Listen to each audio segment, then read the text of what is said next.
আবারও সালাম star voter গাড়ির খবর। ত্রয়োদশ জাতীয় সংসদ নির্বাচনে যশোর ২, ঝিকরগাছা চৌগাছা আসনে মনোনয়নপত্র দাখিল করেছে জামায়াত মনোনীত প্রার্থী ডাক্তার মোসলে উদ্দিন ফরিদ।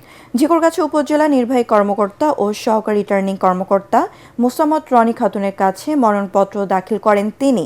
এ সময় উপস্থিত ছিলেন জামায়াতের আসন পরিচালক অধ্যাপক জয়নাল আবেদীন, চৌগাছা উপজেলা আমির মাওলানা গোলাম মোর্শেদ, ঝিকরগাছা উপজেলা আমির মাওলানা আব্দুল আলিম ও ঝিকরগাছা পৌর আমির আব্দুল হামিদ।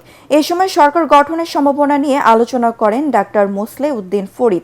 তিনি জানান, অন্যায়কে প্রশ্রয় না দেওয়া, আইনের শাসন প্রতিষ্ঠায় সহযোগিতা করা এবং জুলাই সনদ বাস্তবায়ন করার উপর ভিত্তি করা ঐক্য হয়েছে।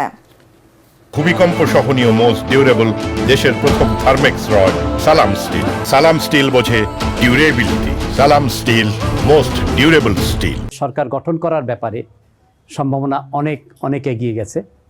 বিশেষ করে আমাদের যে ঐক্যটা হয়েছে এখন, এটা তো 3টা মূল ভিত্তির উপরে, যে আমরা নিজেরা কোনো অন্যায় করব না, আমরা আইন বা দেশের যে কোনো নিয়ম কানুন এবং যে গতিতে যে কাজ হচ্ছে সেখানে শাসন ব্যবস্থাকে বা আইনকে কোথাও আমরা কোনো রকম এখানে ইনফ্লুয়েন্স করব না। আর তৃতীয় হলো যে জুলাই যে সনদ, এইটাকে আমরা বাস্তবায়িত করব সবাই মিলে।